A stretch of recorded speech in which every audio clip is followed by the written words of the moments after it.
Roll Tide and welcome back to Crimson Drive, driven by NASCAR. This is Roger Hoover back with you at Bryant-Denny Stadium. We're inside our podcast studio at the Advantage Center, and we're joined by Alabama defensive lineman Hunter Osborne as we get ready for Alabama against Tennessee. And Hunter, Roll Tide, man. How's the season going for you? Roll Tide is going good, day by day, getting better, working to become 1-0, so I'm excited. Yeah, has that really been the mentality, that 1-0 mindset? I mean, you guys have talked before, whether it was Coach Saban with the process, now Coach DeBoer with this 1-0 mindset. How much have you guys been reminded of that the last few weeks? We harp on it, I would say, a good amount, It's really become, some people take it as a joke, outside of the building, but we really try to embrace that 1-0 mentality every day, whether it's a good play or a bad play. We always want to stay on top of everything and just, continue to go 1-0. Just make sure you get the next play, do it good, whether that was a bad play before, just keep on going. Do you apply that as well to things like in the off season, your weightlifting program, nutrition, academics as well? Definitely. I mean, there can be some grooves where you're on a bad slump, where that's outside of football as well. But you always got to remember, 1-0. That's what we keep on saying, 1-0. Like my friends, I'm real good friends with James Smith, D lineman, and he always mentions it a lot. So we always just say 1-0 every day. The more you hear it, the more you actually try to live it. Speaking of James Smith, we've seen him on the field a lot more this season, and he's making some big plays for Alabama. What do you think's led to his good results? He's really locked in. He's matured in the mind, I believe. James is a really good guy on the field and off the field. He's working, and the work's always going to show. So I'm happy for him, happy for his success, and I hope he keeps on going up. And really that whole position group, defensive line right now, making a lot of plays, getting in the backfield. I mean, how much fun are you guys having playing this season? We're having a lot of fun. I mean, we always, are continuing to push ourselves. We always want to be better each and every game, but, we practice with the mentality of we're trying to be the best defensive line group in the country. So, we continue to work with each other. We continue to critique each other, and we all understand, we're helping each other out. It's a brotherhood, and we have a love for each other where we feel like, it's not someone getting on to you, but, you're just trying to make your brother better. So, we just continue to work every single day. It's your second year in this program, so you're one of the younger guys in the room. Tell us about some of the older guys like Tim Smith and the way they lead that group. Oh, they lead in a fantastic way. I will always say Tim Smith's going to make a great defensive line coach when his football career is all said and done. He's a guy that, he's going to use his voice to, get his point across, but at the same time, he's also going to take feedback from even a younger guy as well. Same with Tim Keeney. They're all open ears, and they're very helpful to us as well as a younger guy in the room. Same with Jamarian Latham, LT Overton, Damon Payne, all the older guys. We soak in what they tell us because we know that it's coming from a place of love and a place of brotherhood, and we all just try to establish that together, let each other know. So we good. That's how I say. We try to work and make sure we're good and get better each and every single day as a group. And I imagine Tim Keenan, who we've interviewed in this room before, imagine he keeps it pretty loose too. Oh yeah, just he gonna tell you what it is. He gonna tell you what it ain't. Just at the end of the day, we all know, like I said, it's about love. It's a brotherhood that we made together. So it's coming from a good place. A couple of Birmingham area guys along with you. You grew up, of course, in Trussville. Went to Hewitt-Trussville. Had you grow up an Alabama fan? First of all, I did. Growing up, I was always watching the games with my dad. So yeah, you could say I was a Bama fan growing up. That's pretty good. And when did football become your main sport? My main sport, I would say my freshman year of high school. That's when I put down basketball. I wanted to gain weight. I was like 180 playing defensive line and 7A football in Alabama. That didn't go too well, so I had to stop getting the cardio, run up and down the court, and just focus on gaining some mass. So, yeah. Gaining some mass, a lot of time in the weight room, a lot of time changing up your nutrition, I bet, too, right? Absolutely. Absolutely. Well, that led to some really good results. So when you look back at your high school career, what are you most proud of? I would say one of the things I'm most proud of is just being able to stay where I'm from. I grew up in Trussville my whole life. I went there from kindergarten all the way to my senior year of high school. So being able to accomplish some of the things that I was able to do with my best friends that I grew up with in my home city, that's probably the thing I'm most proud of. And you got to be proud, too, that you went to Hewitt-Trussville, a high school that has so many resources, whether it's the stadium or the locker room you guys had. I mean, a lot of things are at basically a college level, even though it's still just a high school, a very large high school. We were very blessed and fortunate to have the things that we did have. I will say that. And, all the, like you said, the resources that we had, whether that's coaches or that's the training staff we had, even the counselors we had at school, they all played a big role in my position to help me get where I am today. When did you start hearing from a lot of colleges about where they wanted you to go? I started hearing a lot from different schools. I would say the spring of my sophomore year, so going into my junior season.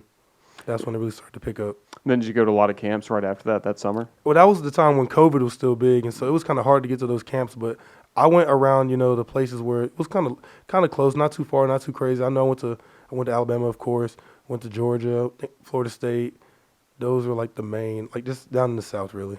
Did you get to know a lot of players during that time that you eventually see again on recruiting trips or now maybe even teammates with here at Alabama? Oh yeah, I saw a bunch of guys that we really began to see each other a lot and embrace on each other. And that's how we became really good friends, especially in my class. So a bunch of the guys from the Birmingham area, we would all go to the same camps, and then we just became cool with each other.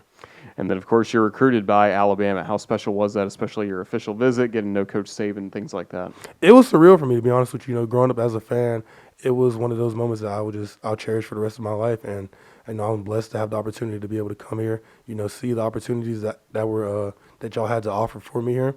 And, eventually it led to me coming here. So, I'm blessed for it. Did you get to sit down in his office and look at him across the table from all those championship rings? I did. I got to a few times. The first time I did, I was so nervous. I didn't even get to take it in. Like, when he told me he offered me, I didn't even hear him. So, like, I'm walking out, and my mom's like, she's like, congrats, son. I'm like, why? What are we saying congrats for? She's like, you just said he going to offer you. I'm like, you did? So, that's at the time when Pete Golden was still here. I was like, Coach, did y'all owe me? Like, I didn't get that right. He was like, oh, yeah, we did. I was like, oh. I was like, it happened, I was like, that was one of the crazier moments. But then going in his office multiple times after that, seeing all the rings, you see the legacy that he made here. And, he's a big part of the reason that Alabama is what it is today. And so that made it a choice for you on signing day. Did you have any other hats on the table, or were you Bama all the way? I had Alabama up there, Clemson, Tennessee, and Texas. Those are my finalists. Okay. How fun was signing day? It was really fun, getting to see everyone's reaction to me choosing Alabama. A lot of people thought I was going somewhere else, but there's no place like home, and I wanted to be a part of the best, and the best coming in Alabama. So it was good. It was really good. Part of that 23 class, you get to be an early enrollee in the winter of 2023. What was that like, just getting to be here for the first time now as a member of the team and seeing all the hard work it takes to be an Alabama football player? It's something I won't take for granted because getting this opportunity to get in the weight room early, get my nutrition started, because I was a smaller guy coming in for a D lineman. So that was one of the things that where I was talking to my other friends who didn't get to go early. It was just like that was a big factor in my college process. And it's something that not a lot of people harp on, but it's really important to come in early if you have the opportunity to. Just getting to see the guys around you, getting the playbook early, getting to see how some of the older guys, how they learn, how they train, how they work, and you can, try to get those habits as well. And that was one of the big reasons. It was really good. And then on the field as well, this past year as a freshman, what was your main role for this team? My main role, if I'm being honest with you, I didn't have a role on the field. It was more of a listen, soak in role, but I would say I'm a pretty smart guy. I can look at what's going on the field. I can come back with some good feedback. So my main role this past year was, as a freshman, just, hey, tell the older guys who are out there on the field, hey, this is going on. Maybe you should do this. Hey, this is going on. Try this and that, blah, blah, blah. It was just one of those things. And they listened to me. And sometimes I came back with some good information that helped us win games as a D-line. How much has it helped you this year? It's helped a lot. Being able to see that and still apply it to the same guys we have here who are playing today, it's big. And we all, as a group, we all harp to each other and we tell each other, hey, this is going on. Be alert for this, be ready for that, and we all use it to help us out.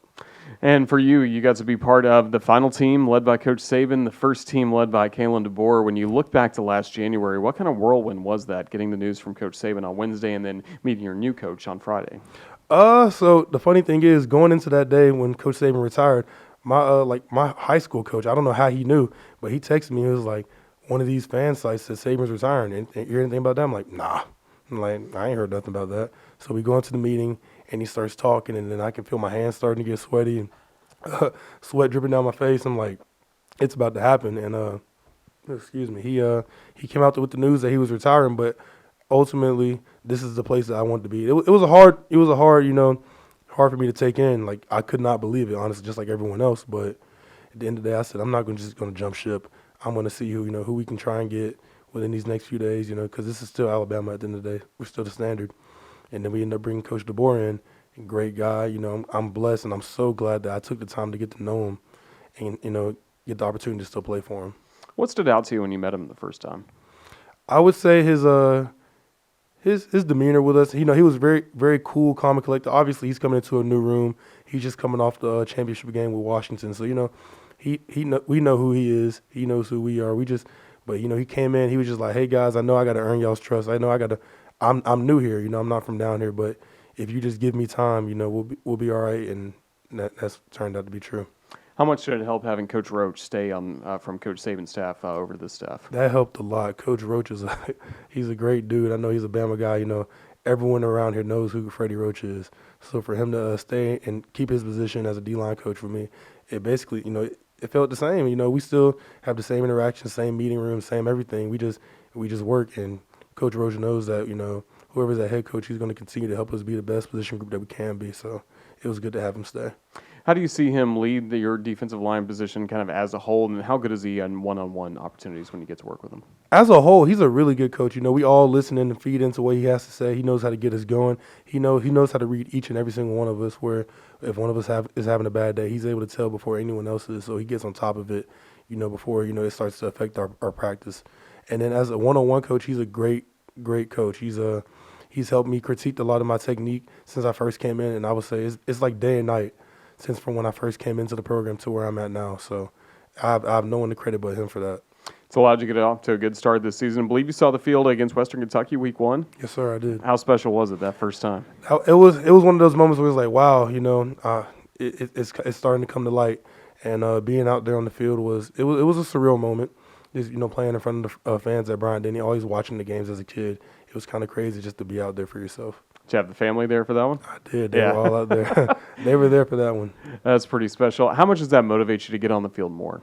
It motivates me a lot. At the end of the day, you come here, come win championships, and you want to I want to be a legacy guy at the end of the day when it's all said and done. I'm from here. This is where my family grew up watching the games. This is where my whole family's from. I want to, make my family proud. And at the end of the day, seeing that field that one time, it was just like, okay, I can do this.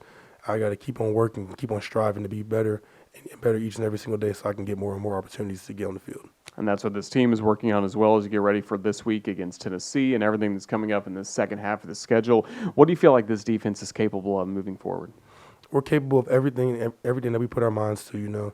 We work hard day in and day out, to perfect or critique our techniques and get better each and every single day. So, we just got to keep on working and keep on playing to put ourselves in the best position possible so where we can go out and make plays and be a dominant defense like we all know we can be. We certainly look forward to that. What can you tell us about your life away from football? What are you studying in school? Kind of what would you see for yourself down the road after football's done? I'm currently a sport management major here, and so outside of ball, I really like just to spend time alone, really, or with my friends. I'll take that back, and then I love talking to my family. That's one of my things, and I keep up with my friends and family from high school, and we talk almost every day, I would say. And after ball, I want to be a coach. Like I've told Coach DeBoer this, I've told Coach Roach this. I want to get into college coaching, maybe recruiting, but all that area is really fun to me. So, getting around the game, staying around it for the rest of my life. I imagine there's a lot of things you picked up on from Coach DeBoer, Coach Saban as well. You're going to keep in the back of your mind, right? Always, it got to have it in there. Well, that's awesome. Well, Hunter Osborne, we've really enjoyed getting to know you better here on the Crimson Tide Sports Network. Can't wait to see you back on the field again. Just thank you for all the time you've given us. Roll Tide. Roll Tide. Thank y'all.